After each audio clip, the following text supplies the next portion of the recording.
저 그림을 좀 완성을 해가지고 가시는 거예요. 누가복음 하면 누가복음 하면 뭐가 딱 떠오르세요? 누가복음 하면 떠오르는 거, 내가 알고 있는 거. 특히 이제 우리가 복음서를 읽을 때 제일 어려운 것이 예수님의 생애를 이렇게 연대기로 구성하는 부분이 제일 어려워하고요. 마태바가 누가 요한 이렇게 네 개의 책으로 나눠져 있어서 그런데 이제 이 성경을 연구하면서 감사한 것은 네 권밖에 안 돼서 감사하다라는 거고, 이게 더 많았으면 더 힘들었겠다라는 거. 두 번째는 길어야 28장이다라는 거죠. 길어야 28장이다. 한 사람의 이 연대기 전기문 혹시 보셨어요? 전기? 그뭐 이순신 장군이든지 세종대왕 이분들이 전기를 한번 쭉 보시면 그 장수가 어때요? 한 28장으로 끝나요? 엄청 더 길잖아요. 그래도 참 감사하다라는 생각도 듭니다. 자, 누가복음을 개관하기 전에 우리가 먼저 기억할 것은 예수님의 생애에 대한 전체적인 흐름입니다. 예수님의 생애에 대한 흐름. 전에 이제 강습회 때 우리 교사들하고 했던 그 부분인데요. 예수님의 생애는 첫째는 시간으로 나누고요. 그래서 예수님께서 공생애를 시작하기 전 그리고 이제 1년마다 돌아오는 절기가 있죠. 우리나라는 설날이나 추석이 되겠습니다. 이스라엘도 마찬가지로 절기가 있는데 대표적인 절기가 6월절이 됩니다. 그래서 6월절을 예수님께서 공생애 동안에 4번을 보내십니다. 그래서 이 시간으로 이렇게 4가지 대등분을 하고요. 다음에 이제 배경하면 시간적인 배경과 또 하나가 공간적 배경이 있죠. 공간으로는 이스라엘 땅입니다. 이스라엘 땅을 크게 두 등분으로 나눕니다. 원래 세 등분인데 사마리아가 거의 유명무실하기 때문에 두 가지로 나눕니다. 하나가 어디죠? 하나가 왜 이렇게 마스크 쓰고 계셔서 그러세요? 하나는 이제 갈릴리 중심으로 사역이 있습니다. 갈릴리 사역. 갈릴리 밑에가 유대 사마리아도죠. 사마리아도. 그리고 그 사마리아도 밑에가 있는 지역이 유대 지역이 있습니다. 그래서 예수님의 사역은 시간상으로는 6월절을 기준으로 나눈다. 다음에 공간상으로는 갈릴리냐 유대냐 이걸 가지고 나눈다라고 이렇게 구분을 하시면 되겠습니다. 그리고 이제 이야기의 3요소, 이야기의 3요소 학교 때 배웠습니다. 뭡니까? 인물, 사건, 배경. 지금 배경이 나왔어요. 배경은 시간적인 배경, 공간적인 배경 나왔죠. 그 다음에 이제 인물은 누구예요? 주인공 예수님이죠. 그래서 이제 뭐만 나오면 되냐면 사건만 나오면 돼요. 그 예수님이 언제 어디에서 무엇 하셨냐, 이게 지금 이야기가 구성이 되는 거잖아요. 그래서 공생애 전에, 이 공생애 전이라는 얘기는 예수님께서 침례 받으시고 다음에 광야에서 시험 받으신 그 이후부터의 삶이 공생애, 그리고 그 이전이 바로 사생애라고 이렇게 보통 개인의 생애라고 이렇게 이야기를 합니다. 공생애 동안에 일어났던 일이 이제 오늘 시작하게 될 수태고지부터 시작을 하는 거죠. 누가복음에 여기서부터 출발을 합니다. 다음에 예수님의 탄생이 나오고 예수님 태어나고 난 이후에 누가복음에 나오는 마리아가 정결 예식을 하러 올라갑니다. 정결 예식하고 돌아왔는데 동방박사들이 찾아오죠. 동방박사들의 방문이 있고요. 지금 이 흰색으로 지금 칠해진 것은 공간 구분을 안 했습니다. 이 동방박사 방문한 것은 유대에서 방문한 거죠. 그런데 지금 저 왜 갈릴리에다 써놓으세요 이렇게 하시면 안 되고요. 왜냐하면 이 지금 녹색 바탕에 글자가 들어가야 갈릴리 사역이고 노란색 바탕에 들어가야 유대 사역인데 지금 하얀색 바탕에 들어간다는 건 공간을 생각 안 하셔도 된다는 얘기입니다. 이게 막 섞여 있기 때문에 왔다 갔다 하면 더 복잡해서 그냥 하얀색 바탕에다가 지금 나열을 하는 겁니다. 동방박사들이 찾아온 다음에 예수님은 애굽으로 피신을 하십니다. 애굽 피신하시고 헤롯이 죽었다는 소식을 듣고 다시 돌아오시는데 유대로 돌아오시려고 했지만 아켈라오가 왕이 되어 있어서 더 포악한 자가 왕이 되었으니까 예수님은 나사렛으로 가시죠. 나사렛에서 12살 동안 그분은 자라가지고 성장하시다가 예수님께서 12살 되던 해에 예루살렘을 방문을 하십니다. 자, 예루살렘을 방문을 하셔서 랍비들과 대화하시고 예수님 잃어버린 사건이 발생하죠. 그리고 이제 예수님이 마리아와 요셉과 함께 다시 나사렛으로 돌아가십니다. 나사렛으로 돌아가서 30살이 될 때까지 예수님은 순종하면서 섬기셨다고 나오고 있고요. 그리고 30세쯤 되던 해에 예수님은 침례를 받으십니다. 침례 요한한테 침례를 받으시고 광야로 이끌려 가셔서 그분이 시험을 받으시죠. 지금 보시는 장면에서 공간 구분이 안 돼 있지만 그 테두리 안에다가 색깔을 집어 넣었습니다. 그래서 지금 노란색은 전부 다 유대에 오셔서 했던 것이고, 녹색은 갈릴리에서 있었던 일이다라고 이렇게 구분을 하실 수 있겠습니다. 그리고 나서 이제 공생애가 시작이 되어집니다. 공생이 시작이 되어져서 뭐 잘 아시는 것이 제일 먼저 갈릴리 가나에 혼인 잔치가 있는데요. 그 이전에 요한복음 1장에서 5명의 제자를 부르시는 사건이 나옵니다. 갈릴리 가나 혼인 잔치에 갔던 제자는 12제자가 아니고 5명의 제자만 가나 혼인 잔치에 가게 됩니다. 요한복음 2장에 나오는 사건이죠. 그리고 나서 가버나움에 이제 방문하시는데 아마 이사할 집을 알아보시러 가신 것 같고요. 가버나움에 방문하셔서 첫 번째 유월절이 나옵니다. 요한복음 2장에서 첫 번째 유월절이 등장하고요. 그때 나와 있는 사건은 성전 정화하는 사건이 나옵니다. 채찍으로 다 장사하는 사람 내어 쫓는 이런 사건들이 있었죠. 이게 요한복음 2장에 나오고 3장에서 예수님께서 이제 만나는 할아버지 한 분 계시죠. 니고데모를 만납니다. 그리고 요한과의 그 제자들과 대화가 있고요. 침례 요한이 잡혔다라는 소식을 듣고 예수님은 이제 갈릴리로 향하시게 됩니다. 갈릴리로 가시면서 만나게 된 여인이 사마리아 여인입니다.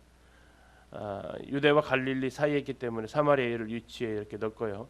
사마리아 여인을 만나서 그를 구원하시고 그 이후에 갈릴리로 돌아가셔서 시나의 아들을 만나게 되죠.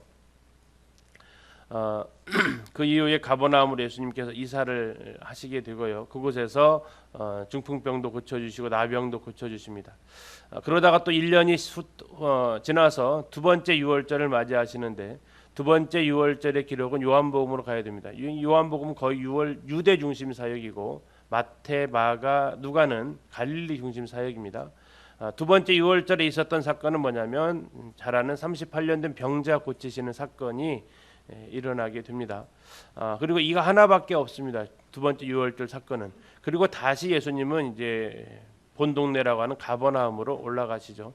올라가시다가 미리삭 사건을 합니다. 안식일 날 미리삭을 자른 것까지는 괜찮은데 이걸 가지고 이제 손으로 비비는 거, 이건 추수 동작에 해당이 됩니다.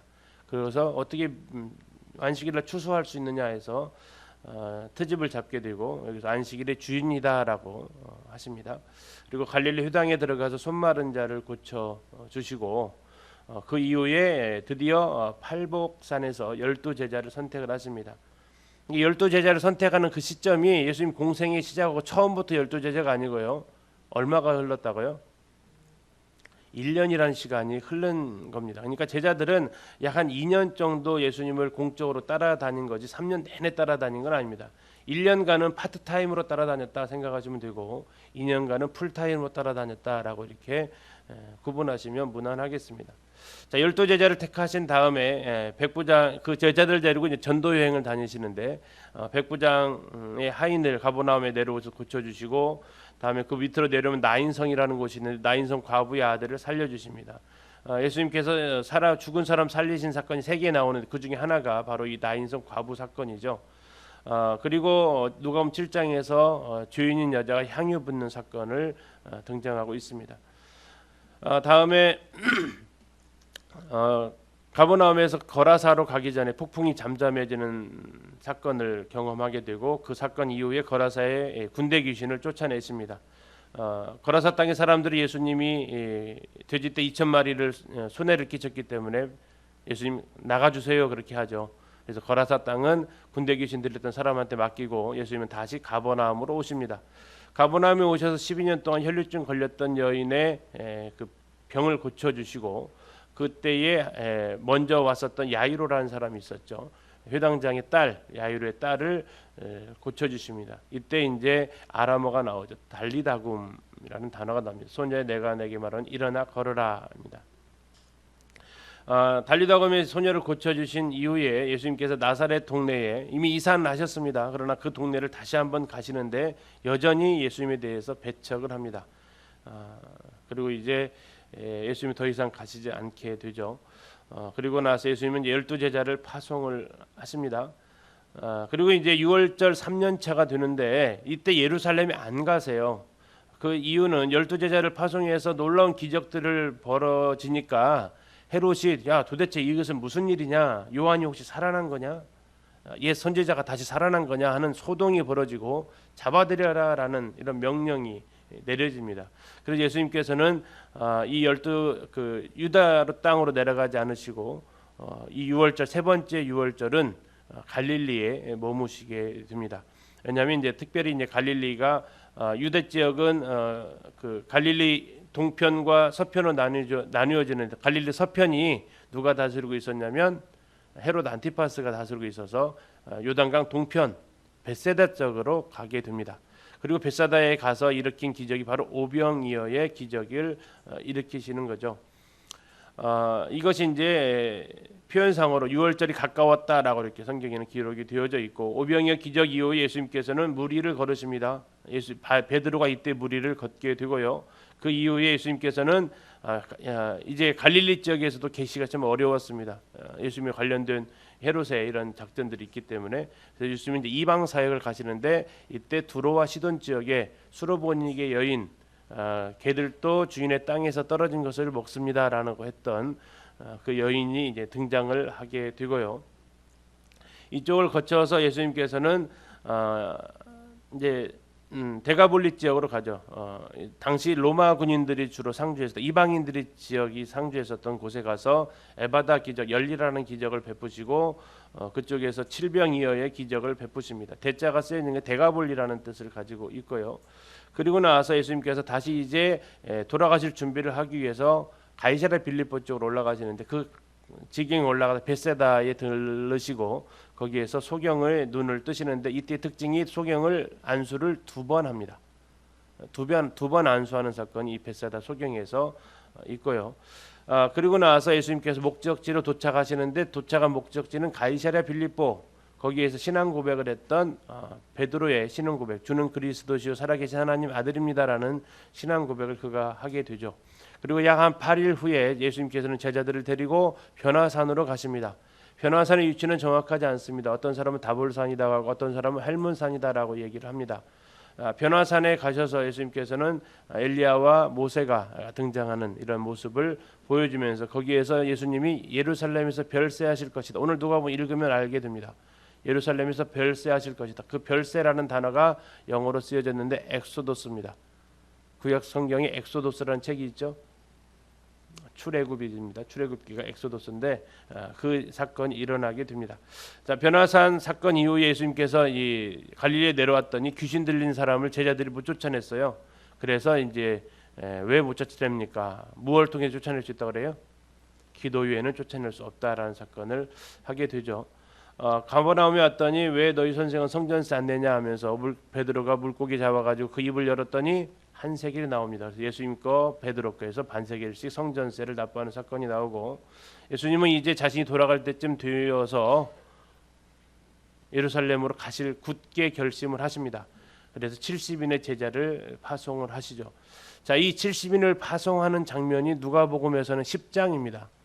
누가복음의 이 앞에까지 내용을 이렇게 보면 10장인데 여기까지 왔어요. 그러면 지금 그 이후에 일어날 많은 사건들은 10장부터 시작해서 누가복음에서 약 11장이 범위가 유대도 아니고 갈릴리도 아닌 사역이 돼요. 성경에서는 거기를 베레아라고 합니다. 베레아. 지금의 요르단 땅에서의 사역이 주로 이루어지게 됩니다.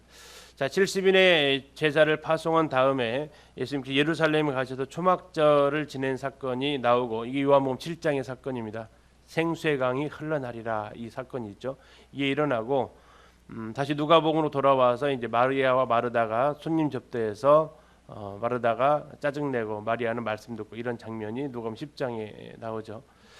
다음에 다시 요한복음으로 돌아가면 수전절 사건이 나오고 예수님은 여기에서 이제 죽을 뻔합니다. 그래서 에브라임 쪽으로 예수님께서 다시 이동을 하시게 되고 그런 가운데서 이제 여러 기적들, 누가복음에 나와 있는 기적들이 이제 나오기 시작합니다. 수종병자를 고쳐주시고 여러 가지 비유로서 베레아에서 같이 가르치십니다. 누가복음 15장에 잃어버린 거 세 가지 나오죠. 양과 드라크마와 탕자, 또 부자와 나사로, 불의한 청지기, 전부 다 이 베레아 지역에서 일어났던 비유가 되겠습니다. 우리 예수님 돌아가실 날이 얼마 안 됐을 때 이제 베레아에 계시다라는 예수님 소문을 듣고 마리아가 우리 오빠 죽게 생겼어요 하면서 부르죠 예수님을. 그때 마르다가 예수님께서 이제 드디어 나사로를 살리러 가시는데 나흘 만에 가셔서 죽은 나사로를 살립니다. 예수님께서 다시 이제 이 유대 땅으로 가셔서 10명의 문둥병자, 이거 전부 다 베레아 사역인데요. 넣기가 애매해서 유대 사역에다 다 넣습니다. 부자 청년을 만나셔서 천국에 들어가기가 참 어렵다라는 것을 알려주시는데 바로 이어서 예수님께서 여리고에서 이 삭개오를 고쳐주시죠. 이 바디메오와 삭개오는 동일하게 여리고에서 구원받은 사람들이 되겠습니다. 삭개오를 구원하시고 난 다음에 예수님께서는 이제 베다니 지역으로, 마리아가 살고 있는 이 베다니 지역으로 가시게 되고 거기에서 향유를 부은 사건을 가지고 있습니다. 자, 그리고 나서 다시 예루살렘에 입성하는데요. 이 성경에서 중요한 포인트가 바로 이 예루살렘 입성 사건입니다. 누가복음에서는 20장에서 예루살렘에 입성을 하고 복음서를 나눌 때 크게 세 등분으로 나누면 하나는 예수님의 침례와 시험 받으시는 것, 공생 이전이 하나가 되고요. 또 하나는 예루살렘 입성부터 시작해서 흔히 말하는 고난주간. 뭐 일반 지금 교회력에서는 고난주간이 40일이지만 예수님께서 예루살렘 입성부터 부활까지 그 기간 8일입니다. 이 8일에 할애되는 시간이 누가복음에서는 8장을 기록을 하고 있습니다. 누가복음 몇 장까지 있어요? 24장까지 있어요. 24장에서 8장이면 몇 분의 몇이에요? 금방 나와야지. 이건 3분의 1. 예수님의 공생의 전체를 기록을 하는데 8일을 갖다가 3분의 1을 할애했다라는 얘기예요. 8일간의 기록을. 그러면 우리가 성경을 볼 때 어디에다가 성경은 집중하고 있느냐, 이걸 우리가 봐야 돼요. 내가 집중하는 게 아니라 성경이 어디에 집중하고 있느냐. 요한복음은 28장까지 되어져 있는데 21장부터 28장까지가 8일의 기록이에요. 마가복음 16장까지 기록되어져 있는데 11장부터 16장까지가 8일의 기록이에요. 요한복음은 21장까지 기록되어 있는데 요한복음은 12장부터 21장까지 10장이 8일의 기록. 요한복음은 거의 45%가 예수님의 그 8일 동안의 일이에요. 그러니까 우리도 초점을 어디에 맞춰야 될지를 우리가 거기서 이제 알 수 있는 거죠. 자, 아무튼 그렇게 예수님이 예루살렘 입성을 하면서 이 다니엘서 예언이 이제 성취가 되어지는 시점이 이겁니다. 자, 거기에서 성전 정결, 2차 성전 정결입니다. 요한복음에 나와 있는 성전 정결과 이 마태, 마가에 나와 있는 성전 정결은 다른 사건입니다. 하나는 공생의 초기고 하나는 공생의 후기입니다. 두 번에 있었고요. 세금 논쟁, 계명 논쟁, 부활 논쟁, 다윗의 자손 논쟁 해서 세 개 부자입니다. 세 개 부자, 앞글자만 딴 겁니다.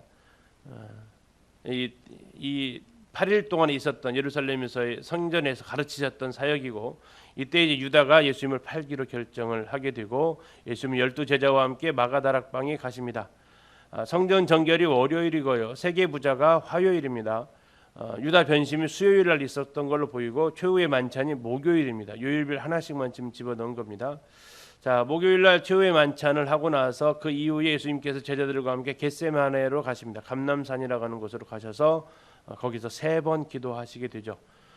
이 장소는 유다가 깊이 잘 알고 있었던 사건이고 이후에 예수님께서는 잡혀가셔서 십자가에 달려 돌아갔습니다. 돌아가신 난 이후에 예수님께서는 사흘 후에 부활하시고 부활하신 후에 많은 사람들한테 보이시는데 제일 먼저 본 사람이 막달라 마리아가 보죠. 그리고 엠마오로 가는 두 제자에게 나타나시고 또 도마에게 나중에 8일째 후에 나타나십니다. 그리고 예수님께서는 우리가 갈릴리에서 보자고 했기 때문에 지상명령을 갈릴리에 가셔서 하시고 예수님은 감람산에 오셔서 승천을 하십니다. 이게 예수님의 연대기에 해당되는 한 생애를 그림으로 그린 겁니다. 슬라이드는 한 장이지만 이거 만드는데 10서너 시간이 소요가 됐어요. 이 내용을 좀 머리에다 그림을 좀 넣으시고요. 오늘 누가복음을 같이 이렇게 보시면 되겠습니다. 자, 누가복음은 어디 중심이냐면 갈릴리 사역 중심입니다. 그리고 지금 앞에 그 표를 보시면 갈릴리도 갈릴리지만 또 하나 특이한 지역이 베레아 사역이 들어가 있다라는 겁니다. 베레아 사역이 예수님의 사역에 있어서 중요한 사역입니다. 이것은 마태복음과 마가복음, 요한복음에 안 나와 있는 특이한 사역지입니다.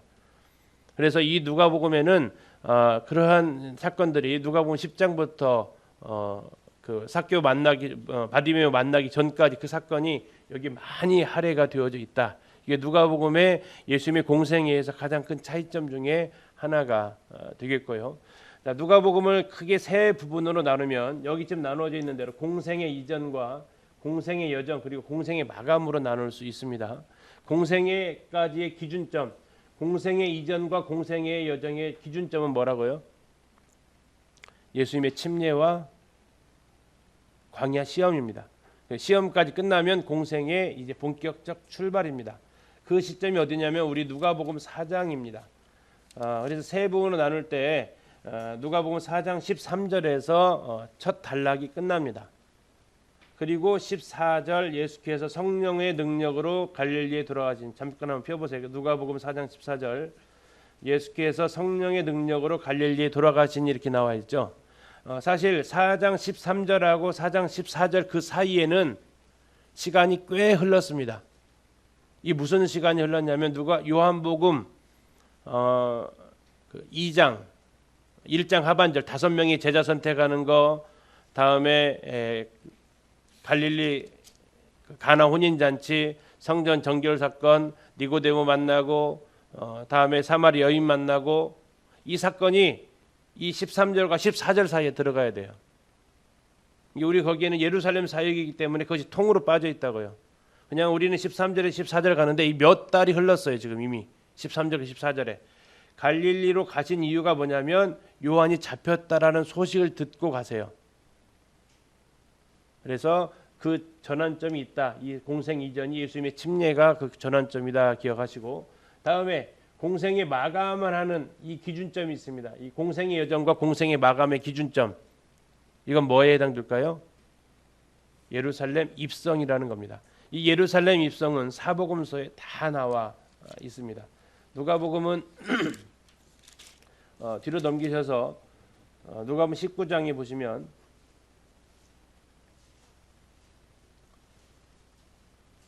찾으셨나요? 누가복음 19장에서 28절부터 나오십니다. 흔히 잘 아시는 이제 벳바가에 그 나귀 타고 올라가시는 장면이 나오는데 예수님께서 38절 보시면 19장 38절 이르되 찬송하리로다 주의 이름으로 오시는 왕이여 하늘에는 평화여 가장 높은 영광이로다 하면서 요한복음에 나와 있는 호산나 뜻이 뭐예요?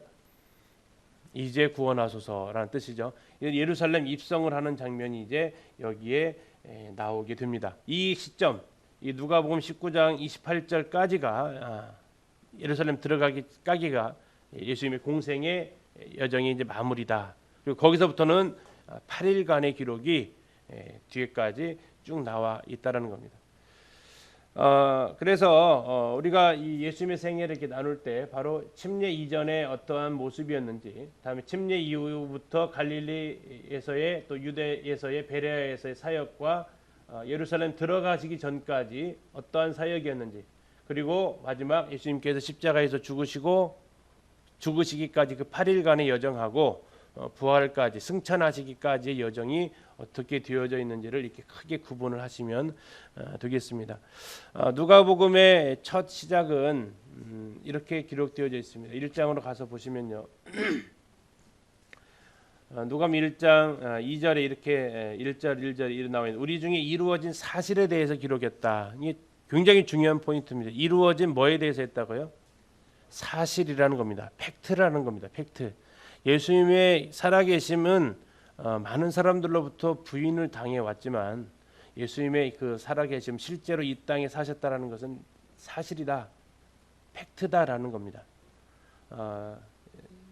예수님의 우리 중에 이루어진 사실에 대해서 기록을 했다. 그리고 두 번째는 뭐 어떻게 했냐면 처음부터 목격자가 있었다. 이건 증인이죠. 증인. 목격자가 증인이다라니 본 사람이 있었다. 다음에 말씀의 일꾼 된 자들이 전하여 들려준 사람이 있었다. 그리고 그것을 어떻게 썼냐면 전하여 준 대로 그 내력을 저술하려고. 자, 그냥 쓴 게 아니고 본 사람과 들은 사람을 통해서 썼다라는 얘기입니다. 누가는 예수님의 제자가 아니잖아요.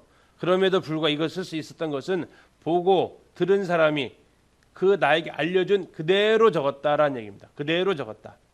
3절에 보니까 그 사람들은 그러면 어떻게 했냐면 누가는 어떻게 했냐면 그 모든 일을 듣고 본 사람들이 말해준 것들을 근원부터 자세히 미루어 살폈다. 근원부터라는 게 처음부터라는 얘기죠. 그리고 두 번째 시작은 처음부터 했고 그 과정은 어땠느냐? 차례대로 써보내는 것이 좋았다라고 얘기합니다. 차례대로 썼다. 예, 처음부터 썼는데 차례대로 썼다라고 얘기합니다. 그래서 사복음서에서 역사적인 순서로 기록되어졌다라고 할 때 누가복음을 꼽는 이유가 그 이유입니다. 본인이 이것을 쓸 때 나는 처음부터 썼고 차례대로 썼다. 그래서 처음부터 어디서 썼냐면 예수님의 오심을 준비했던 침례 요한의 탄생부터 출생부터 쓰기 시작을 해서 가장 연대기적인 순서로 이 사건을 기록했다라는 겁니다. 이게 누가복음의 가장 큰 특징 중에 하나가 되겠고요. 제가 이제 그 유인물을 드린 것을 보시면 나머지 건 설명 안 해도 쭉 읽어보시면 압니다. 이 여인들에 대한 관심, 뭐 세리나 잃어버린 자에 대한 관심 많이 나와 있는데 누가복음의 주제를 한마디로 말하면 뭐라고 할 수 있을까요? 그것은 지금 그림으로 표현을 했어요. 이 도표에서 이 그림으로. 이게 누가복음의 주제, 예수님의 모습이에요. 누가복음에서 표현하고 싶었던 예수님의 모습 뭘까요? 어떠한 예수님이다. 이게 가장 잘 나타나 있는 성구, 누가복음의 주제 성구를 꼽으라면 누가복음 19장 10절을 뽑습니다. 인자에 온 것은 잃어버린 자를 찾아 구원하려 하십니다. 누가복음은 잃어버린 자를 찾으러 오신 예수님이십니다. 잃어버린 자를 찾으러 오신 예수님. 근데 그 잃어버린 자를 찾으러 오셨는데 그 양 한 마리를 찾으러 오셨다는 얘기는 양 한 마리가 귀하다는 것 뭐 당연하지만 더 나아가서는 예수님에게서는 이 인류 자체가 다 양 한 마리처럼 귀한 존재라는 겁니다. 이 예수님께서 태어나실 때 예수님께서 태어나신 사실을 제일 먼저 알린 게 누구예요? 누가 제일 먼저 알립니까? 누구에게? 목동들에게 알리죠. 베들레헴에 있던 목자들. 자, 그들에게 하셨던 말씀이 뭐냐면 2장 10절에 이렇게 얘기합니다. 천사가 이르되 무서워하지 말라. 보라 내가 온 백성에게 미칠 큰 기쁨의 좋은 소식. 그래서 그러면 잃어버린 자를 찾으러 오신 예수님, 그분은 어떤 분이냐면 온 백성을 찾으러 오신 예수님이다. 온 백성을 찾으러 오신 예수님. 그래서 누가복음의 제목을 이렇게도 짓습니다. 온 인류의 구세주, 이렇게 이름을 짓습니다. 온 인류의 구세주, 잃어버린 자를 찾으러 오신 예수님. 그분은 과연 그런데 누구였냐라는 거죠. 그분은 누구였냐? 두 가지로 누가복음에서는 등장하는데 하나는 그분은 완전한 인간으로 오셨다라는 얘기입니다. 사람이셨다는 얘기예요. 사람. 그런데 사람으로 오셨는데 원래는 누구였냐? 원래는 누구라고요? 그분은 하나님이셨다라고 얘기합니다. 하나님이셨다. 마태복음은 예수님은 사람으로 오셨다. 근데 그분은 누구라고 얘기합니까? 그분은 왕이셨다라고 얘기합니다. 왕이셨다. 하나님이 왕으로 오셨다라고 얘기합니다. 하나님 왕. 그래서 이 마태복음의 초점은 왕의 초점을 맞추고 있습니다. 마태복음은 5번의 설교가 나와 있어요. 5대 강화라고 하는데 이게 마태복음만에 가지고 있는 특징이에요. 왕은 연두연설을 합니다. 스피치를 해요. 마가복음의 특징은 뭡니까? 마가복음 1장 1절에 뭐라고 기록되어 있냐면 하나님의 아들로 나와 있습니다. 마가복음 1장이. 근데 그분이 하나님의 아들인데 종으로 오셨다라고 마가복음은 서술합니다. 종으로 오신 예수님이에요. 누가복음은 인간으로 오신 예수님인데 특별히 그분은 하나님이심에도 불구하고 인간으로 오셔서 왜 인간으로 오셨냐? 잃어버린 자를 찾으러 오셨다. 누가복음에는 그 잃어버린 자들이 참 많이 나와요. 세리 이야기, 여인들 이야기, 병자 이야기, 참 그런 사람들에 대해서 아주 따뜻하게 얘기해요. 그걸 어떻게 하셨냐? 성령을 통해서 하셨다. 마태, 마가, 누가, 요한 중에 성령을 강조하고 있는 책이 누가복음입니다. 그리고 이 누가는 사도행전에 이르기까지 계속 성령을 강조하고 있어요. 이게 누가복음의 특징에 해당이 됩니다. 누가복음을 읽으면서 우리가 이제 헬라어로 기록되어져 있는 헬라어를 읽을 수 있으면, 헬라어를 알면 참 아름다운 글이다라고 이야기를 한답니다. 그런데 우리는 번역되어진 걸 읽다 보니까 그 느낌을 많이 살리지는 못하는 것 같습니다. 느끼고 싶으시면 헬라어를 배우시면 돼요. 근데 이제 누가복음 24장을 쭉 읽어보시면 참 인간미가 풍겨난다. 예수님에 대해서. 인간미가 뭡니까? 인간미. 뭐가 인간미가 느껴진다고 얘기하죠? 정이 있다, 따뜻하다라는 거죠. 보통 사람들이 실수하면 인간미 느껴진다고 하시는 분이 있는데 예수님 실수는 안 하세요. 실수는 안 하시는데 예수님이 따뜻하신 분이다. 이런 느낌을 누가복음을 쭉 읽다 보면 느낄 수 있는 거예요. 여러분 오늘 통독하시면서 그걸 한번 느껴보시라는 겁니다. 자, 이제 어느덧 시간이 돼서 이제 누가복음 통독을 지금 할 건데요. 누가복음 1장부터 우리 같이 한번 읽어보도록 하겠습니다. 오늘 1시간 50분간은 이제 1장부터 9장까지 읽을 겁니다. 통독 소요되는 시간은 약 한 40분 정도 소요되고 한 번에 쭉 읽지 않고 끊어서 읽어가도록 하겠습니다. 먼저 1장부터 이제 읽어볼 텐데요. 1장은 세례 요한이 어떻게 태어났는지에 대한 예고가 그 모습이 나와 있고 6개월 후에 세례 요한과 예수님은 6개월에 태어나는 시간 간격이 있습니다. 6개월 후에 다시 가브리엘은 마리아한테 나타나서 예수님이 태어날 것을 예고합니다. 그리고 그 소식을 들은 마리아는 사가랴 엘리사벳을 찾으러 가는데 갈릴리에서 유대 땅으로 가는 겁니다. 거리가 약 한 130km 됩니다. 우리는 그러나 성경을 읽다 보면 바로 옆집 가듯이 가는데 시간이 꽤 걸립니다. 한 3박 4일 걸려서 갔을 거예요. 거기에 가서 이제 엘리사벳을 만나고 한 3개월 동안 같이 있다가 이제 출산할 기한이 되니까 마리아는 갈릴리로 다시 돌아오고 엘리사벳은 요한을 낳습니다.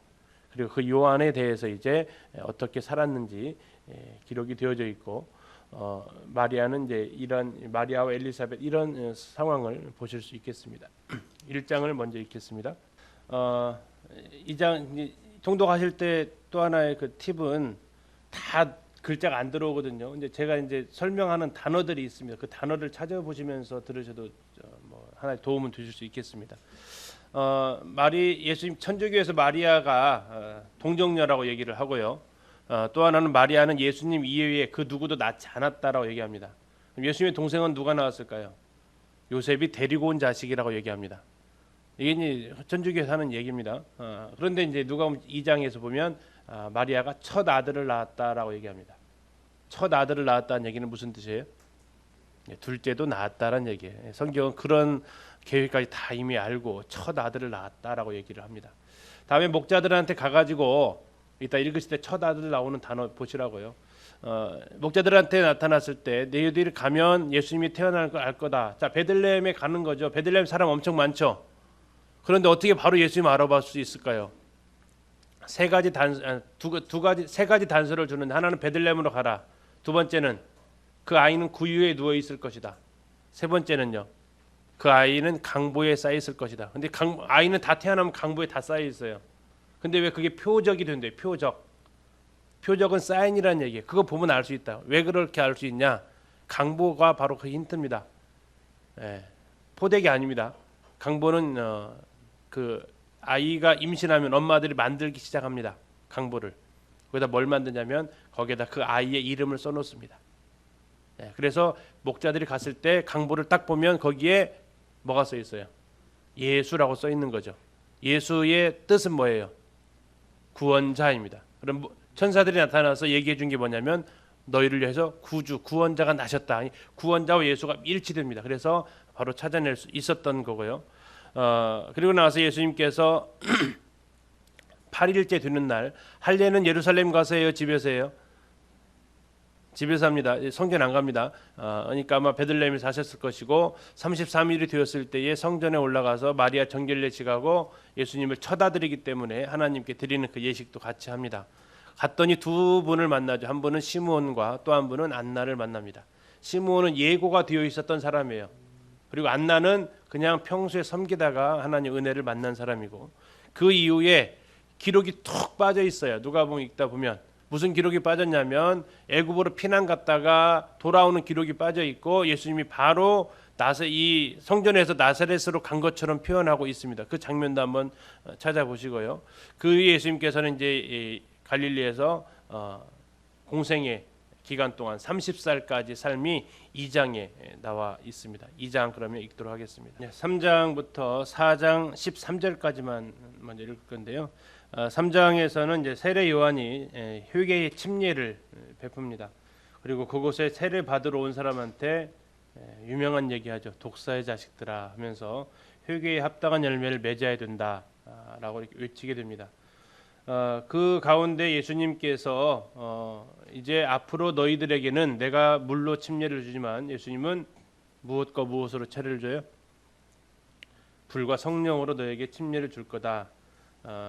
그래서 알곡과 쭉정이를 구분을 할 거다라고 이렇게 얘기합니다. 그리고 나서 예수님께서 요한에게 세례를 받으러 오시고 성령이 임하시는 내용이 나오고 예수님의 족보를 기록하고 있는데, 예수님의 족보의 특징은 마태복음과 누가복음 두 군데 있는데, 이 누가복음은 마리아 계통의 족보다라고 생각하시면 되겠고요. 어디에서 구분점이 갈라지냐면 다윗에게서 구분점이 갈라집니다. 마태복음은 다윗 다음에 누구로 이어집니까? 솔로몬으로 이어집니다. 누가복음은 다윗 다음에 누구로 이어지냐면 나단으로 이어집니다. 둘 다 솔로몬과 나단은 동일하게 엄마가 밧세바입니다.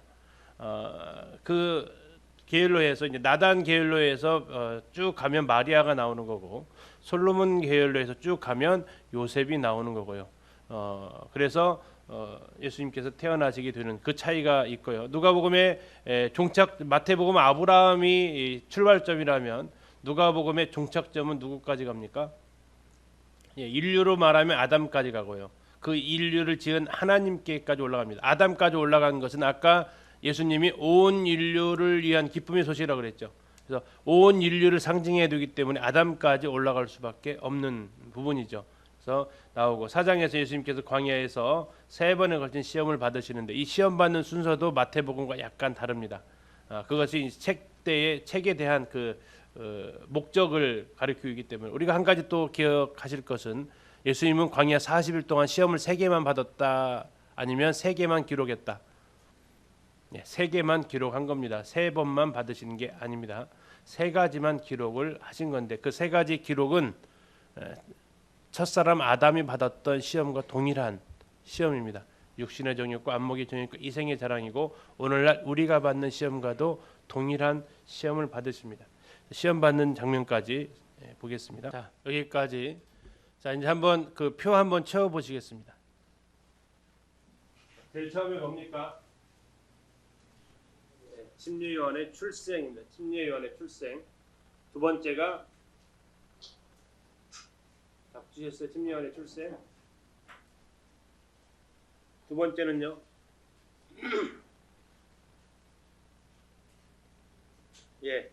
마리아의 수태고지. 나사렛에 살고 있었던 마리아의 수태고지가 있습니다.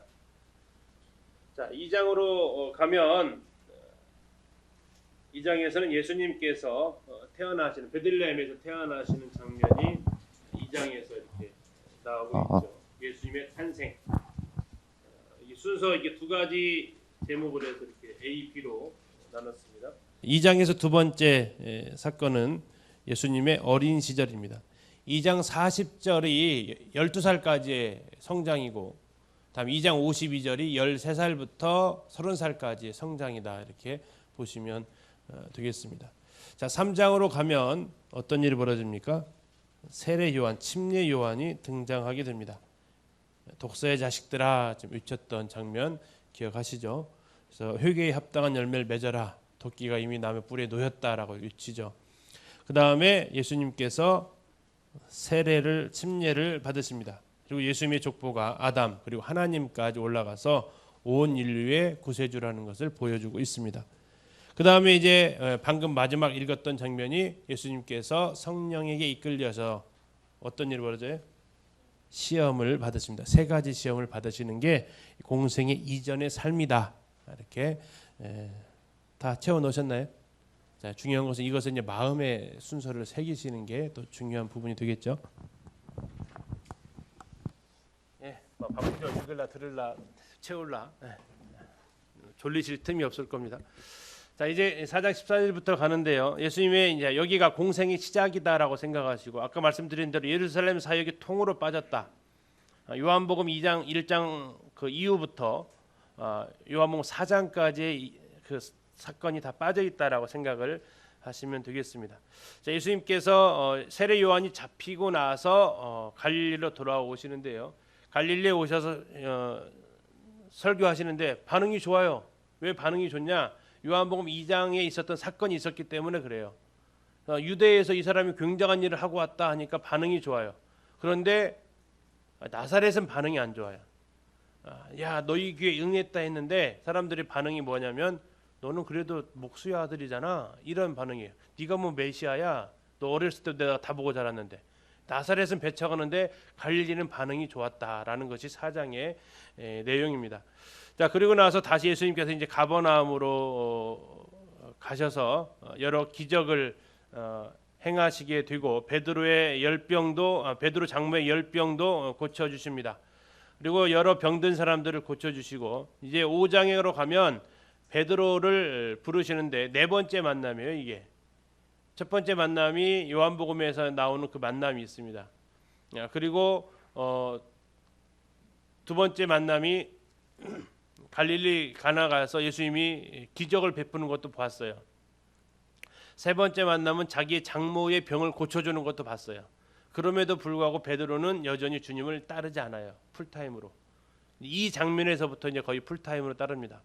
그래서 네 번째 자기에게 오신 예수님을 딱 보고 나서 그런 무릎 앞에 딱 꿇으면서 나는 죄인입니다라고 고백을 하게 되죠. 그 이후에 문둥병자, 중풍병자 고치시고 세리 마태를 부르십니다. 5장까지 읽으면 6월절이 한 번이 끝나게 됩니다. 자, 4장 14절부터 가겠습니다. 5장과 6장 사이에 요한복음 5장이 들어갑니다. 밀리삭 사건 이전에 예수님께서 유대 땅을 다녀오시고요. 거기에서 38년 된 병자를 고치시는 사건이 5장 39절과 6장 1절 사이에 연대기 순으로는 그렇게 들어가게 됩니다.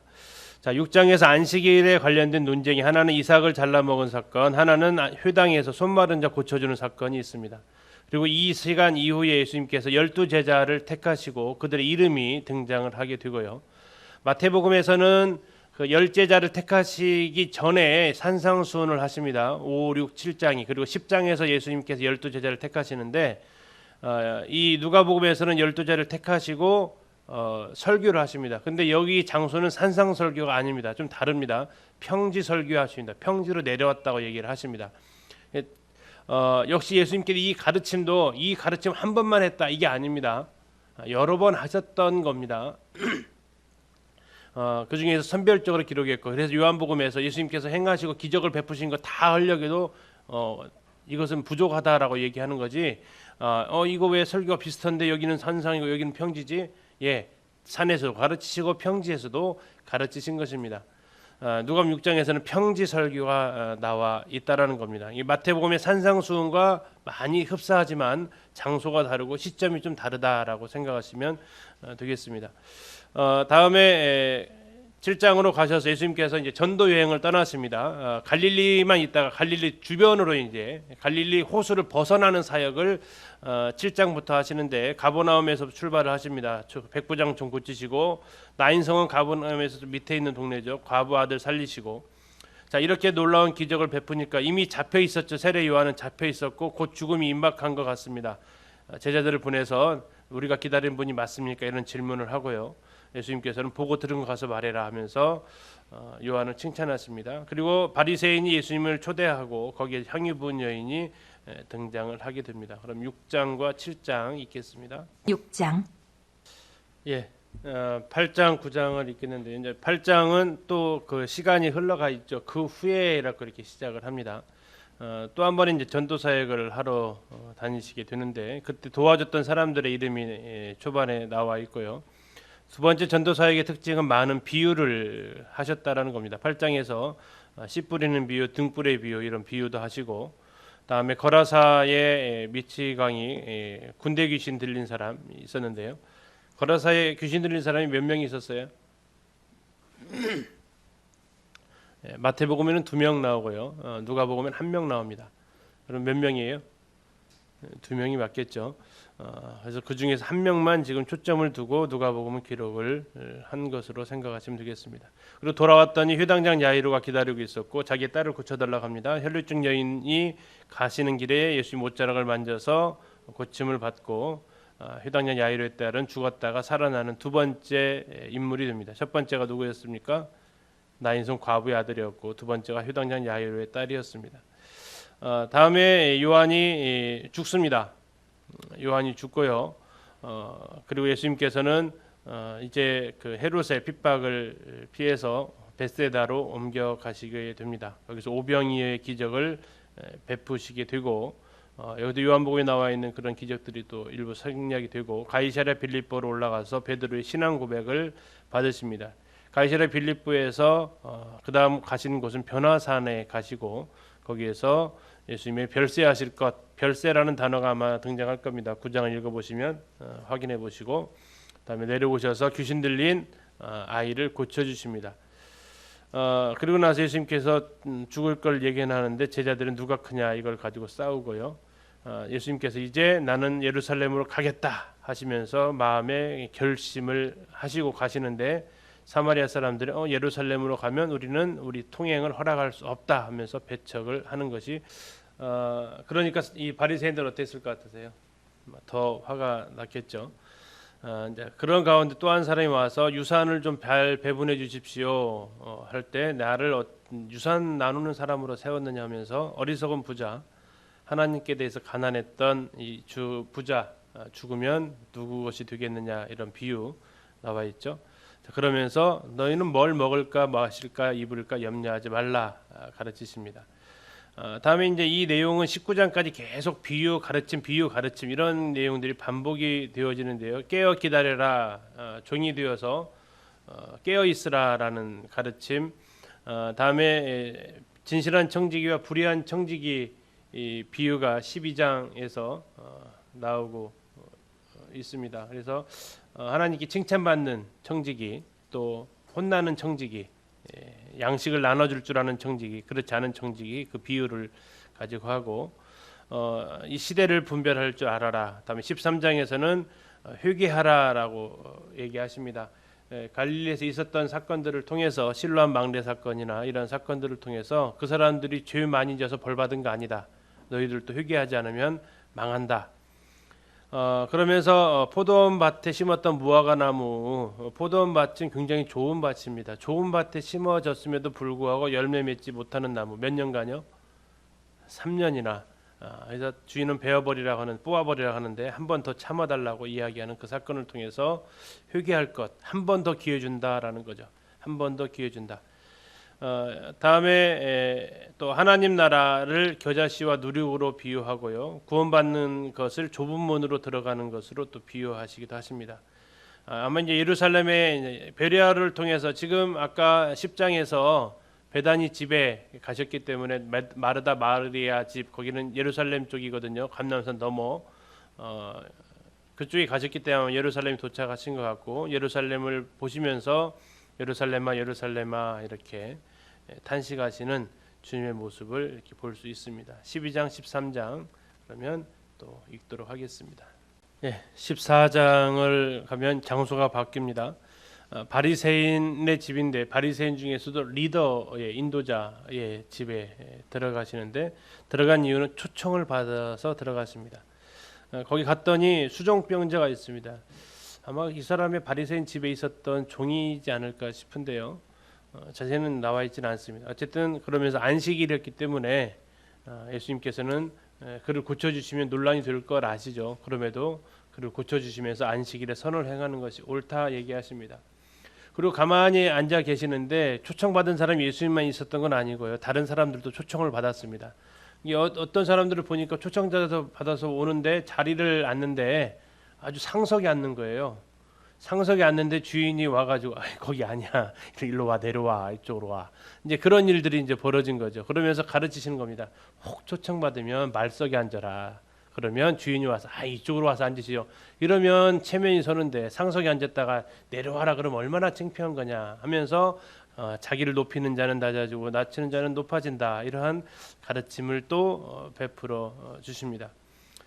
지금 잔치집에 왔으니까 이제 먹으면서 뭐 서로 기분이 좋았겠죠. 이렇게 초대받아서 먹으면 얼마나 좋겠습니까 하시는데 예수님이 또 그 얘기를 탁 들으시면서 그렇지, 잔치를 베풀었는데 막 초대했는데 안 오면 어떨까. 그래서 잔치 불렀는데 안 왔던 사람들 얘기를 쭉 하시면서 그러면 내가 지금 그 잔치 주인공이라면 나는 이제 초청을 거절한 사람들 대신에 다른 사람들을 채우겠다. 지금 그 이야기는 뼈 있는 얘기죠. 예수님께서 초청했는데 안 온 사람들이 누굽니까? 바로 여기에 있는 그 바리새인들이고 이런 사람들인데 강권해서 내 집을 채우겠다라고 예수님께서 하십니다. 그리고 이제 제자가 가는 길을 대해서 계산을 해봐라. 다 버리지 않으면 내 제자가 되지 못한다. 지금 14장이 끝나고요.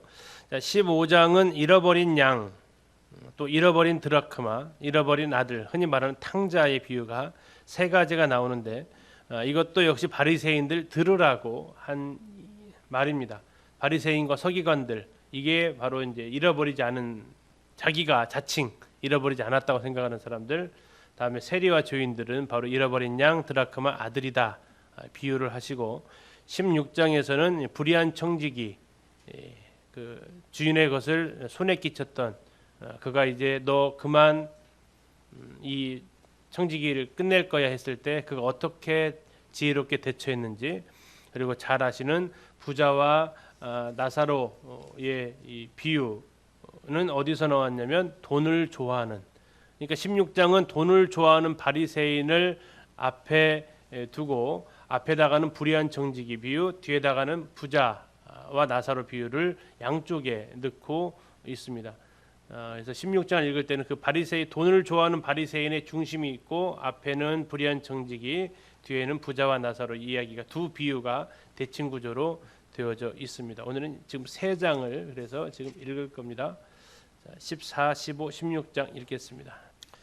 자, 17, 18, 19장을 읽겠는데요. 여기도 역시 많은 비유와 가르침 중심으로 기록되어져 있습니다. 실족하는 일에 대해서, 또 용서하는 일에 대해서, 또 종에 마땅한 자세, 할 일을 하여야 할 일을 한 것뿐입니다라고 말하는 종의 자세에 대해서, 그리고 이제 17장 11절부터는 10명의 나병 환자를 고쳐주시는데 감사한 사람이 한 명밖에 없었고 병은 9명이 고쳤지만 구원까지 받은 건 한 명이었다라고 이렇게 얘기하고 있습니다. 바리새인들이 하나님의 나라가 언제 임합니까? 라고 했을 때 하나님의 나라는 눈에 보이게 임하는 게 아니다. 마태복음에서는 공간적인 개념으로서의 천국을 이야기한다면 누가복음에서는 하나님이 통치하시는 개념에 있어서 하나님의 나라가 자주 언급이 되어지고 있습니다. 사도행전도 역시 마찬가지고요. 하나님의 나라라는 단어가 누가복음에 자주 나오는 것이 또 하나의 마태복음과 비교할 수 있는 특징이 되기도 하고요. 하나님의 주권이 있는 나라, 하나님이 통치하시는 나라가 하나님의 나라가 되죠. 그리고 18장으로 넘어가면 또 비유로 가르쳐 주시는데 불의한 재판관을 통해서 기도하는 거, 또 바리새인과 세리를 통해서 자기를 낮추는 거, 이런 비유를 또 가르쳐 주십니다. 아이들이 왔을 때 축복하고 그들을 용납하고 금하지 말아야 될 거. 이제 18장 18절부터는 부자 관리가 오죠. 율법을 다 지켰다라고 하는 그 사람입니다. 그런데 예수님께서 하나 부족하다. 뭐가 부족합니까? 너 돈 문제 해결 안 됐다. 이 돈 문제, 그래서 다 팔아가지고 가난한 자 구제해라. 그랬더니 그냥 조용히 물러갑니다. 그래서 부자가 구원받는 게 무척 어렵다. 낙타가 바늘기 들어가는 만큼 어렵다라고 하는데, 부자가 그러면 구원 못 받나요? 받죠. 바로 19장에서 부자 삭개오가 구원받습니다. 삭개오가 구원받은 걸 통해서 하나님으로서는 다 할 수 있다. 거기에 대한 하나의 예증을 보여주십니다. 부자 관리한테 했던 말이죠. 소경 바디메오 고치고 삭개오 고치는데 이 여리고의 이 개념을 성이 도시가 두 도시가 있어요. 하나는 구도시가 있고 하나는 신도시가 있습니다. 예수님 당시에 이제 이 여리고는 두 도시가 있었다. 그래서 다 들어간다라고 표현이 되는데 도대체 왜 같은 도시를 두 번 들어가는 듯한 느낌이 나오는 거죠. 근데 구도시에서 나와서 신도시로 들어간다라고 생각하시면 됩니다. 구도시는 여리고성이 있었던 그쪽 지역이다 생각하시고 삭개오는 구도시에 살았을까요? 신도시에 살았을까요? 세금장이니까 신도시에 살았겠죠. 19장에서 이제 신도시로 들어가게 됩니다. 예루살렘에 가서 이렇게 광야길 트레킹하다 보면 내려오면서 바로 만나는 곳이 신도시 헤롯 궁이 있는 신도시 여리고를 만나게 되는데 그곳에서 삭개오가 아마 일을 했을 것입니다. 그리고 누가복음에서 가장 중심 구절이 여기서 등장합니다. 인자의 것은 잃어버린 자를 찾아 구원하려 함이니라라고 얘기하십니다. 11절부터는 문화의 비유를 하는데 마태복음에서는 달란트의 비유가 나오고요. 달란트의 비유의 특징은 받은 게 다 다르다. 문화의 비유의 특징은 받은 게 똑같다라는 겁니다. 그래서 보통 학자들이 얘기하죠. 달란트는 우리에게 가지고 있는 재능이나 돈이다. 문화는 뭘까요? 그럼요. 누구에게 똑같이 주어진 시간이다. 오늘 시간을 사용을 하셨습니다. 문화를 사용하셔서 무엇을 거둘지 여러분들은 이제 이 길을 택하셔서 이렇게 열문화를 거두시는 시간이 되기를 똑같은 시간 안에 아마 이 시간 없었으면 집에서 뒹굴뒹굴 하고 있었으면 한 문화를 받아가지고 뭐 한 거죠? 그냥 묻어둔 겁니다. 책망 받는 건데 오늘은 여러분들이 시간을 잘 쓰시는 것 같습니다. 칭찬 받으실 것 같고요. 27절까지 일단 읽겠습니다. 스티커 작업을 또 이제 하셔야 될 것 같습니다. 자, 우리가 9장까지 가이사랴 빌립보까지 갔고요. 10장부터 방금 읽으셨던 19장 27절까지 그 사역이 많은 비유, 많은 가르침 중심으로 되어져 있었습니다. 방금 읽으셔서 아시겠지만, 자 이제 유대 베레아 사역 10장으로 가셔서 예수님께서 누구를 보내셨어요? 70명의 제자를 보내시죠. 그래서 그들이 갔더니 귀신이 막 항복합니다 하면서 좋아하죠. 그때 예수님께서 아니야 그걸로 기뻐하지 말고 뭘로 기뻐하라고요? 너 이름이 천국에 기록된 걸로 더 기뻐하라. 그게 더 감사한 거다. 아멘이죠. 그 다음에 이제 11장으로 가면 거기에서 기도에 대한 가르침을 하십니다. 그래서 마태복음 6장에 주기도문 나오는데 11장에도 기도에 대한 가르침. 역시 기도도 한 번만 가르친 건 아니다. 여러 번 가르쳤다라는 것을 알 수도 있고요. 바리새인과 율법사와 서기관을 책망하는 내용이 나와 있습니다. 요식하는 화 있을진저 이렇게 나와 있습니다. 자, 12장에서는 예수님께서 이제 비유로서 가르치시는데 아마 대표적으로 많이 알려진 비유가 어리석은 부자의 비유였습니다. 유산 나눠주는 문제로 예수님께 찾아온 사람한테 비유를 가르치시면서 제자들한테 가르치신 것은 그러므로 너무나 먹을 거 마실 거 입을 거 걱정하지 말아라. 이 어리석은 비유, 부자 비유에 이어서 가르쳐 주신 교훈이 그렇게 또 나옵니다. 근데 우리는 산상수훈에서 또 그 얘기를 또 나오죠. 마태복음에서는 13장에서 또 여러 가지 나오는데 13장 마지막 부분에 예수님께서 예루살렘을 바라보시면서 외치셨던 암탉이 제 새끼를 그 날개 아래 품은 같이 품으려고 했는데 너희가 거기를 원하지 않았다. 예루살렘에 가면 눈물교회가 있어요. 그 눈물교회 강대상에 보면 그 암탉 그림이 그려져 있어요. 예루살렘을 보고 울으셨던 그 장면이 표현되어져 있습니다. 자, 14장으로 가면 예수님께서 또 비유로 가르쳐 주십니다. 아까 했던 대로 초청을 받으셨죠. 바리새인의 인도자로부터 초청을 받으셔서 상석에 앉는 것부터 시작해서 그런 또 하나님 나라에서 먹는 게 복이 있습니다 했더니 큰 잔치를 배설하고 초청을 했다. 그런데 오는 사람이 있고 안 오는 사람이 있었다. 그러면서 이제 초청받았던 사람은 못 올 것이다라고 이렇게 예수님께서 가르치셨고요. 또 길 가실 때 많은 사람들이 따라오니까 많은 사람 따라오면 좋잖아요. 근데 예수님이 참 이때 되게 냉정하세요. 탁 돌아보시고 많이 따라오니까 잘 생각해보고 따라와라 하는 거예요. 너희들 따라올 수 있겠냐 하는 거예요. 나 따라오려면 지금 막 기적을 베풀고 하니까 나 따라오지만 그러나 실상 제자의 길은 그런 게 아니다. 모든 것을 버린 자만 올 수 있는 길이다. 이렇게 가르치십니다. 15장에서는 잃어버린 것 세 가지. 첫 번째 뭐예요? 한 마리 양. 두 번째가 10마리 중에 드라크마. 세 번째가 아들. 자, 비율을 한번 보실래요? 첫 번째는 비율이 몇 대 몇이에요? 100마리 중에 한 마리 100대 1. 두 번째 드라크마는요? 10대 1. 아들은요? 2대 1. 그렇죠. 다음에 드라크마 잃어버린 양에서는요. 누가 강조됐냐면 목자 예수님이 강조됐고요. 드라크마에서는요. 빛을 비추었대요. 성령님이 강조됐습니다. 두 아들에서는요. 기다리는 아버지가 강조되었어요. 성부 하나님이 강조되었어요. 15장에서는 비율도 계산해 보시고 누가 강조되었나 삼위일체 하나님이 전부 다 잃어버린 양에 관심이 많다라는 것도 확인할 수 있습니다. 자, 16장에서는 이제 이 돈을 좋아하는 바리새인 그 앞뒤로 청지기 비유 듣고 바리새인들이 비웃었죠. 그러니까 바로 예수님께서 부자와 나사로 비유를 통해서 그들을 우의적으로 이렇게 또 책망하시는 모습을 볼 수 있습니다. 17장에서는 또 예수님 여러 가지 가르치시는데 실족이나 이런 용서 같은 가르치셨는데 또 대표적으로 알려진 것이 10명의 나병 환자 그 중에서 한 명만 구원받았는데 사마리아와 예루살렘 그 사마리아와 갈릴리 사이의 마을이다. 그래서 그 성경의 땅에 그 성지가 좋다 가보면 그 마을이 실제로 존재하고 있다고 이렇게 또 나오고 있습니다. 자, 18장에서 비유를 통해서 또 가르쳐 주시고요. 기도하는 거 바리새인과 세리의 기도 나오시는데 중요한 것 중에 하나가 바로 이제 부자 관리입니다. 다 했다라는 사람. 그러나 한 가지 못 해가지고 안 되는 사람. 부자가 천국 가기 어렵다. 그러나 하나님 예수님 분명히 말씀하시죠. 하나님으로서는 다 할 수 있다. 그리고 그것을 19장에서 보여주시는 거예요. 그리고 바디메오 고쳐주시고 19장에서 삭개오를 고쳐주시고 문화 비유인데 문화 비유는 왕권을 받으러 갔던 사람인데요. 이게 실제 비유는 비유지만 실제 사건을 바탕으로 둔 비유입니다.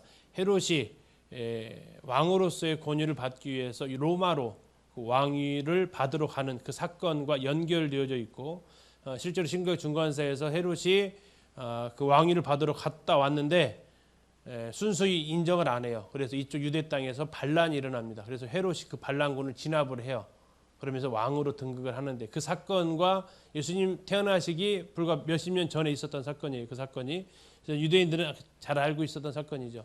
그래서 문화 비유 마지막에 보면 나의 왕됨을 원하지 않았던 자들은 죽여라. 이게 실제로 있었던 사건이기도 합니다.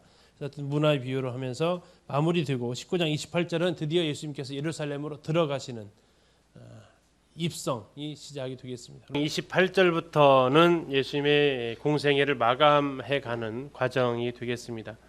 그래서 요일로 이렇게 좀 나눠드린 핸드북에 보시면 표정이 되어 있는데요. 이제 일요일 날 입성을 합니다. 그래서 보통 기독교계에서는 종려주일이라고 얘기를 합니다. 종려나무를 들고 입성하셨기 때문에 호산나 외치시면서 입성하는 장면이 나와 있고요. 들어가셔서 그 다음 날 성전 정결을 하십니다. 이게 월요일 날입니다. 우리 교재에서 우리 누가복음에서는 딱 그 단어가 나와 있지는 않은데 다른 복음서 비교해 보면 이튿날 이렇게 성전 정결을 하시고 20장에 나와 있는 날짜는 화요일이 되겠습니다. 화요일은 주요 논쟁과 가르침이 있습니다. 예수님의 권위에 대한 논쟁, 다음에 상속자를 죽여버린 농부들에 대한 비유, 다음에 세계부자라고 하는데요. 세금 논쟁, 부활 논쟁, 계명 논쟁, 메시아와 관련된 자손 논쟁이 있습니다. 다음에 서기관들의 외식에 대해서 20장에 주로 이렇게 나옵니다. 21장도 시간은 여전히 화요일입니다. 이어집니다. 과부의 헌금, 마가복음에 보면 이 헌금 넣는 모습을 보시고 제자들을 다 불러 모시면 이리 와봐라 이리 와봐라 하면서 저렇게 헌금하는 거야 라고 가르쳐 주시는, 근데 누가복음에는 그렇게까지 나와 있지 않습니다. 인간미가 있잖아요. 마태복음 이 부분하고 좀 느끼죠. 이제 그런 모습이 있고, 말세에 대한 가르침에 대해서 예루살렘 성을 와 얼마나 아름답습니까 했더니 저거 돌 위에 돌 하나도 남지 않을 거다. 언제쯤 이런 일이 있겠습니까? 그 징조가 무엇입니까? 이렇게 했을 때 예수님께서 마지막 때 예수님의 재림의 때의 징조를 얘기하십니다. 여기에 나와 있는 이 징조들이 예수님 휴거 교회와 관련된 징조라기보다는 이스라엘과 관련된 징조라고 더 좀 더 많이 이렇게 인정을 합니다. 다음에 예루살렘에 대한 이런 모습에 대해서 앞으로 포위당하고 멸망할 것이다. 그리고 70년은 그대로 이루어지죠. 그러면서 무화과 나무를 통해서 배워라. 그리고 너희들도 항상 깨어 있어야 된다. 그렇지 않으면 마음이 둔해진다. 삶의 염려와 재물 이런 것들로 둔해진다. 이게 화요일 날 주요 논쟁과 가르침입니다. 그러면 화요일까지 21장까지 19장 28절부터 21장까지 읽도록 하겠습니다. 유다가 배반을 모의하는데 예수님을 넘기겠다라는 거죠. 22장 끝에 보시면 예수님의 지금 거처가 결정이 되어졌습니다. 이 고난 주간에 어디서 쉬셨다고 나옵니까? 37절에 감람원에서 저녁을 보내셨다라고 나옵니다. 제자들과 함께 그곳에 가셨기 때문에 유다도 예수님이 어디에 머무르는지를 지금 알고 있다라는 겁니다. 그걸 바탕으로 모의를 꾸미는데 예수님을 판다라는 것이 무슨 의미예요? 유다가 예수님의 소유권을 가지고 있지는 않잖아요. 판다라는 건 무슨 의미예요? 장소를 알려주겠다라는 얘기입니다. 정보 제공료입니다. 정보 제공료. 그리고 내가 거기에 대해서 앞잡이가 길잡이를 해주겠다라는 겁니다. 그 비용으로 30을 받는 거죠. 30을 받는 거죠. 그리고 22장 7절부터 나오는 것은 이제 목요일 날 최후의 만찬을 하는 장면이 22장 7절부터 나오게 됩니다. 제자를 통해서 큰 다락방에서 최후의 만찬을 드시는데 보통 우리가 만찬 예배할 때 순서가 어떻게 됩니까? 떡 드시고 잔 마시고 그죠? 근데 이제 누가복음을 보면 잔 마시고 떡 먹고 잔 마시고 이렇게 나와 있습니다. 근데 그 앞에 있는 잔은 고난의 잔이에요. 누가복음에 나와 있는 그 앞에 있는 고난의 잔. 실제로 유월절 식사에서는 한 4번 정도 떡 먹고 잔 먹는 것이 있고요. 그 중에서 한 대목이 지금 만찬으로 넘어온 건데 예수님께서 말씀하셨던 그냥 을의 전식으로 먹는 게 아니라 중요한 의미를 부여하신 내 몸이다 피로 세운 언약이다. 이제 그 부분만 나와 있고 누가복음에 나와 있는 그 잔, 떡, 잔 이것은 유월절 식사의 하나의 과정이다 이렇게 보시면 되겠고 첫 번째 잔은 고난의 잔과 관련되어져 있습니다.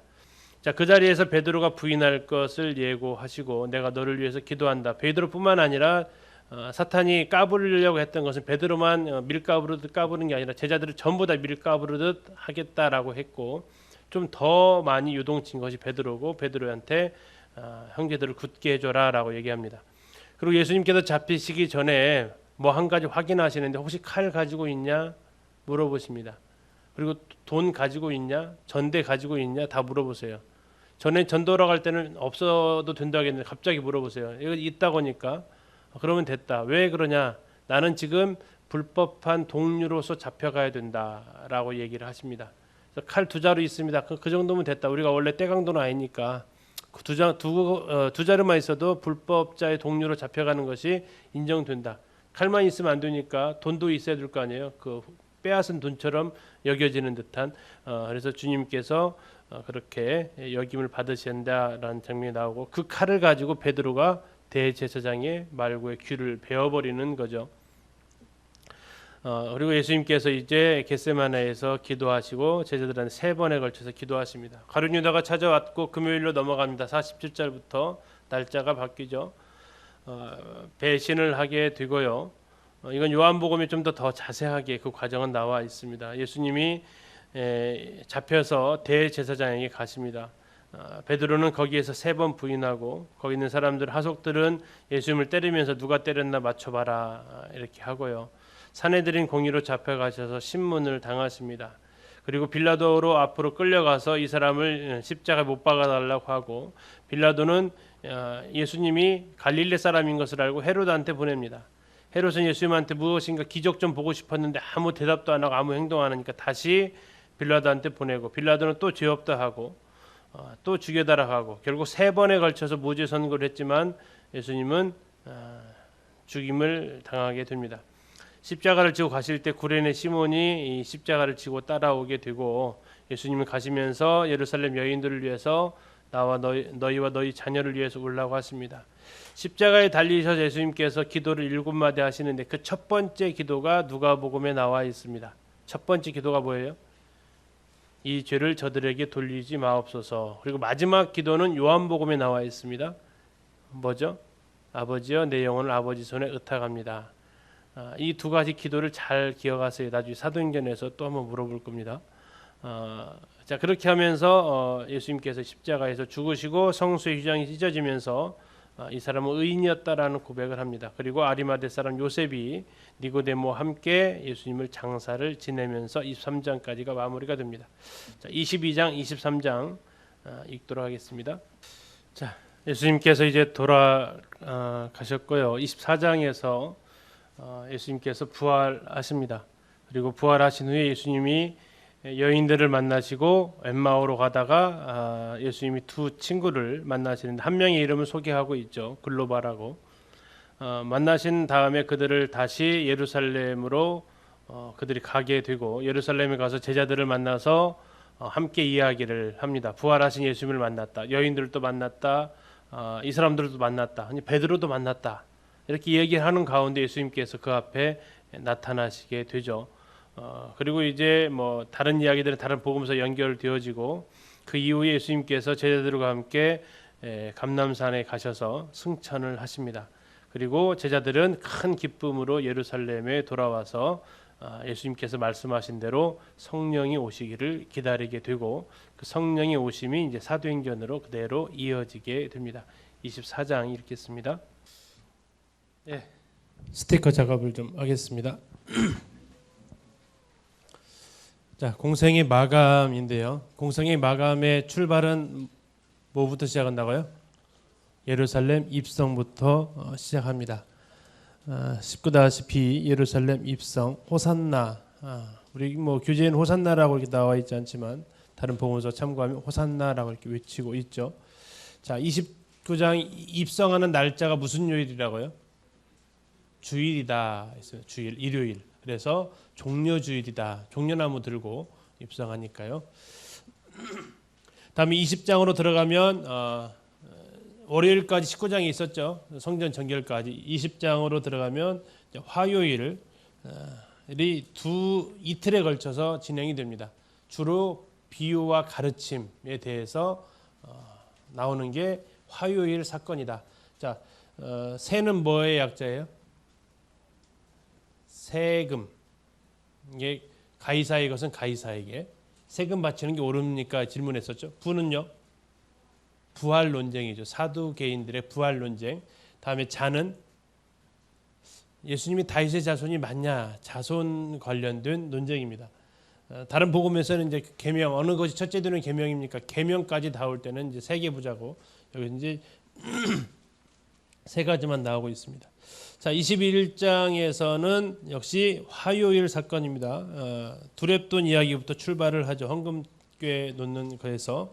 다음에 마지막 때에 어떤 일이 일어나겠습니까? 라는 말세에 대한 징조 이야기를 합니다. 그리고 무화과 나무를 통해서 마지막 때가 가까운 줄 알아라라고 이야기를 하십니다. 이렇게 하면 이제 화요일 날이 끝나고요. 자, 일요일 다음에 월요일 하고 21일이 화요일 주요 가르침 중심으로 가르침 논쟁 중심으로 20장, 21장이 되어져 있었습니다. 22장에서는 그럼 무슨 요일이라고요? 수요일. 유다가 예수님을 팔아 넘기려고, 예수님이 특별한 활동은 나와 있지 않은 내용입니다.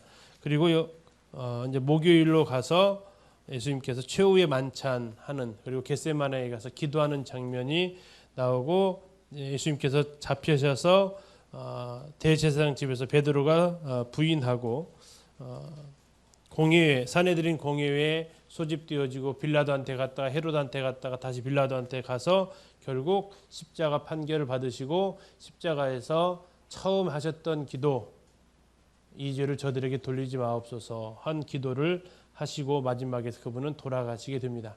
그리고 24장에서는 드디어 예수님께서 부활하시면서 엠마오로 가는 두 제자까지 만나 주시고 제자들한테 나타나시고 그리고 승천하시는 이런 사건으로 마무리가 되고 이 사건을 이어서 이제 사도행전으로 넘어가게 됩니다.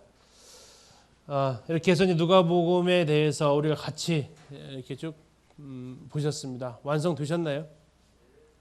예, 그렇게 하셔서 이제 큰 그림으로 전체적인 큰 그림을 보시면 4장 13절에서 한번 끝난다.